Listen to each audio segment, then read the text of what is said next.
Hello বন্ধুরা, আবার একটা নতুন ভিডিও নিয়ে আমি আপনাদের সামনে চলে এসেছি। আজকে যে ভিডিওটা হতে চলেছে খুবই গুরুত্বপূর্ণ এবং ইন্টারেস্টিং ভিডিও। এই ভিডিওটা হচ্ছে হাবিল ও কাবিলের কাহিনী। এই কাহিনীটা দেখে বন্ধুরা আপনি কাঁদতে বাধ্য হবেন। তো কাহিনীটা খুবই গুরুত্বপূর্ণ এবং ইন্টারেস্টিং কাহিনী। কাহিনীটা দেখলে খুবই ভালোই লাগবে। তো বন্ধুরা ভিডিওটা দেখুন। আসসালামু আলাইকুম রহমতুল্লাহ।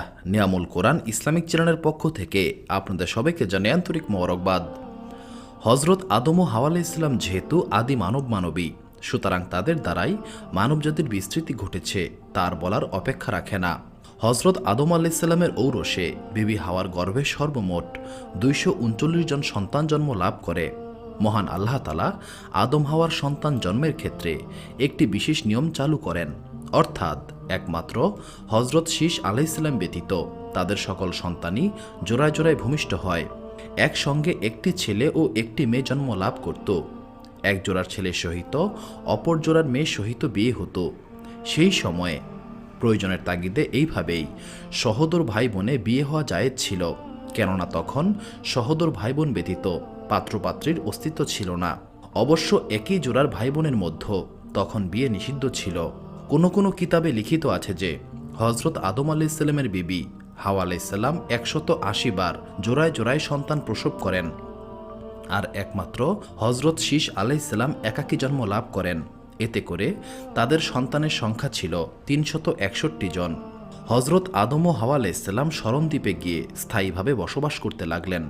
অতঃপর কিছুদিনের মধ্যে বিবি হাওয়া আলাইহিস সালাম অন্তঃসত্ত্বা হয়ে পড়েন এবং যথাসময়ে তার গর্ভে হজরত আদম আলাইহিস সালামের প্রথম সন্তানদ্বয় তথা এক ছেলে ও এক মেয়ের জন্ম হল। পুত্রের নাম রাখা হলো কাবিল এবং কন্যার নাম রাখা হলো আকলিমা। এই কন্যাটিকে মহান আল্লাহ তাআলা অপরূপ সৌন্দর্য দান করেছিলেন।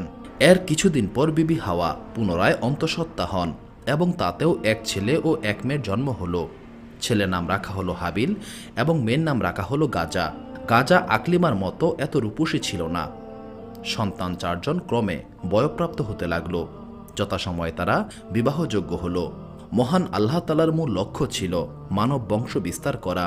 সুতরাং তিনি জিব্রাইল আলাইহিস সালামকে এই কথা বলে হজরত আদম আলাইহিস সালামের কাছে পাঠালেন যে তুমি তাকে গিয়ে বলো তার সন্তানদের বিয়ের সময় হয়েছে, তাই সে যেন এক জোড়ার পুত্রের সহিত অপর জোড়ার কন্যার বিয়ে দেয়।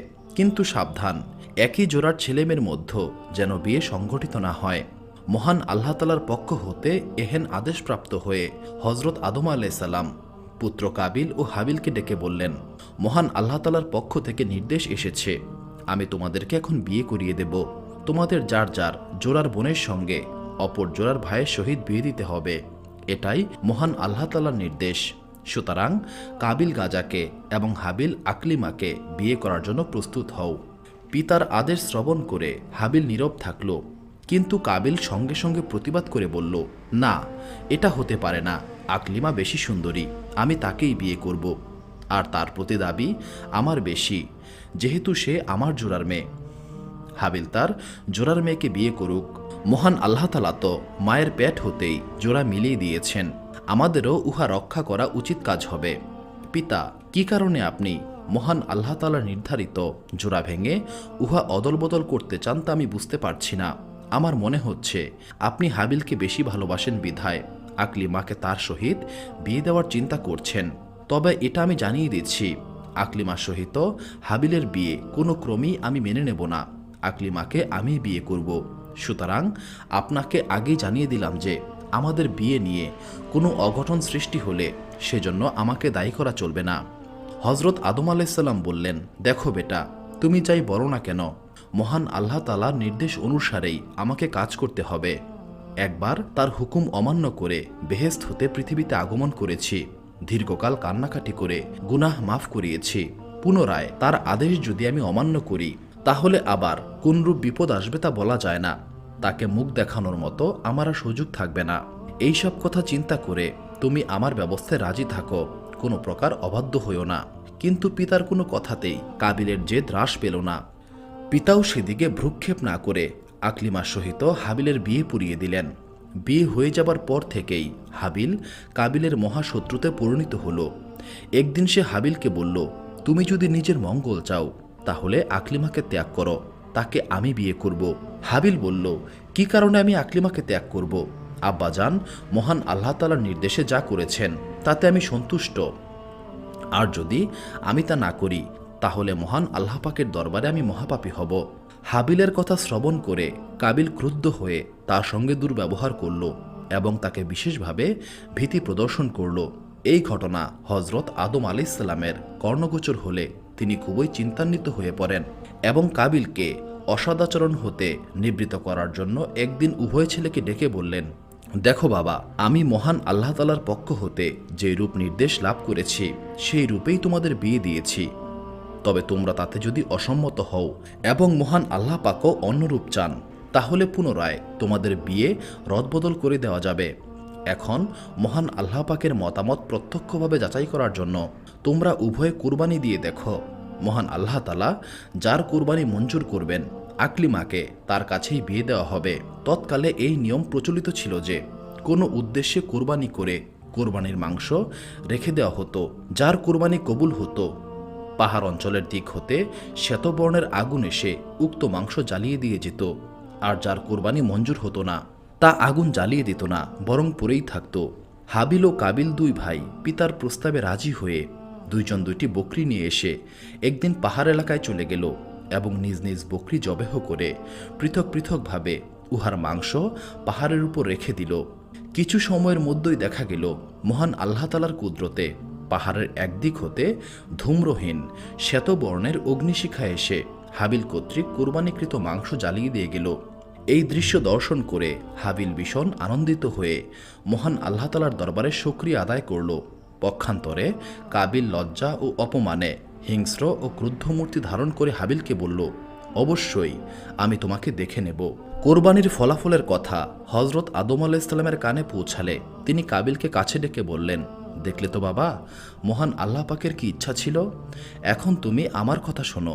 মহান আল্লাহ পাকের উপর রাজি খুশি থেকে হাবিলের সঙ্গে সদ্ভাব রেখে চলো, তাতে মহান আল্লাহ তাআলা খুশি হবেন এবং তোমার ভবিষ্যৎ মঙ্গলময় হবে। পিতার এইসব কথার প্রতি কাবিল কর্ণপাত করল না। সে মনের জ্বালায় হাবিলের প্রতি আরও বেশি মাত্রায় শত্রু ভাবাপন্ন হয়ে পড়ল। সে এবার প্রতিজ্ঞা করল, যে কোনোভাবেই হোক না কেন হাবিলকে সে হত্যা করবে। হত্যার সুযোগ সে তালাশ করতে লাগল, কিন্তু পিতা হজরত আদম আলাইহিসসালামের অতি সতর্কতার ফলে সহসাই সেই উদ্দেশ্য সাধনে সক্ষম হল না।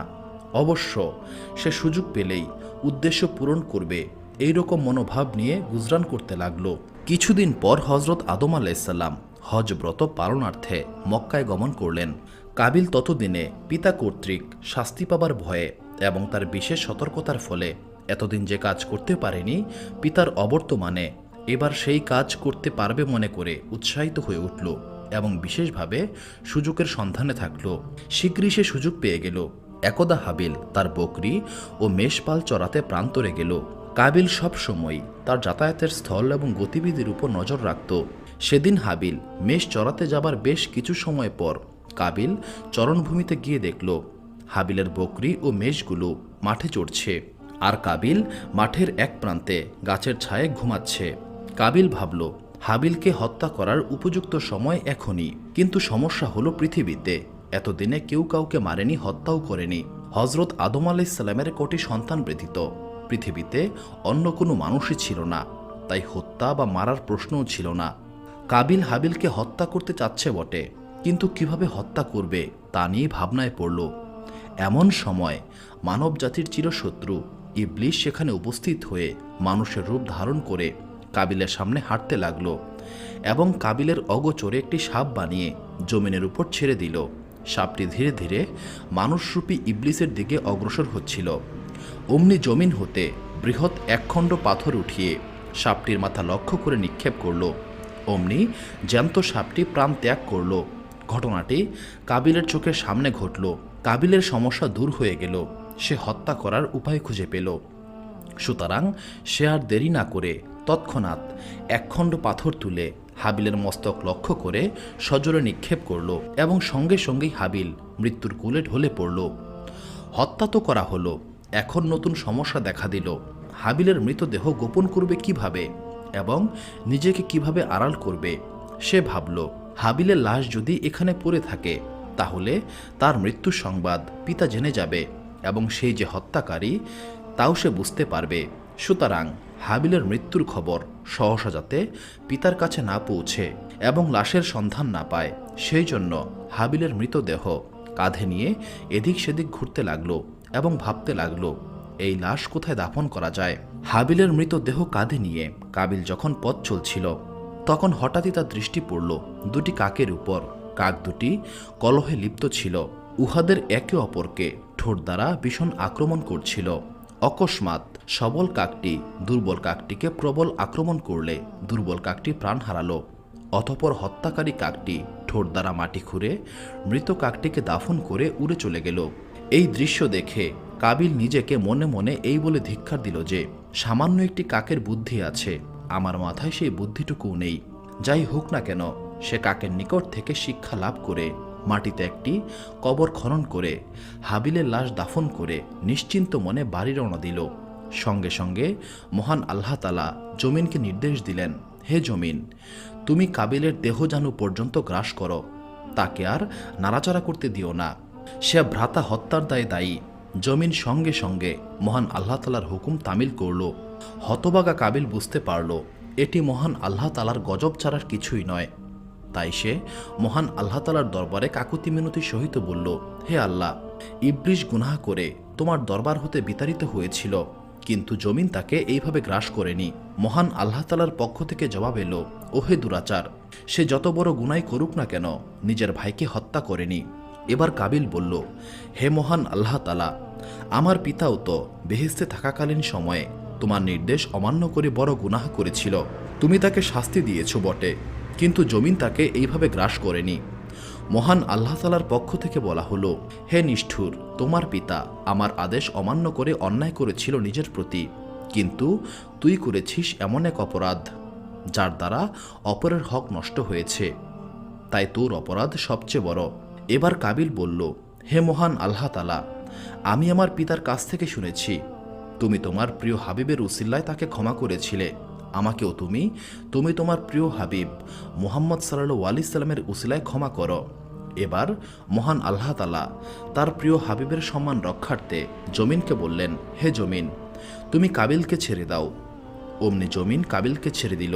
কিন্তু সে যখন বাড়ির দিকে রওনা হলো, অমনি মহান আল্লাহ তাআলার নির্দেশে এক ফেরেশতা তার নিকট ভয়ানক মূর্তি ধারণ করে তার সামনে দাঁড়িয়ে তাকে প্রচণ্ড আঘাত করল, আর তাতেই সে প্রাণ ত্যাগ করল।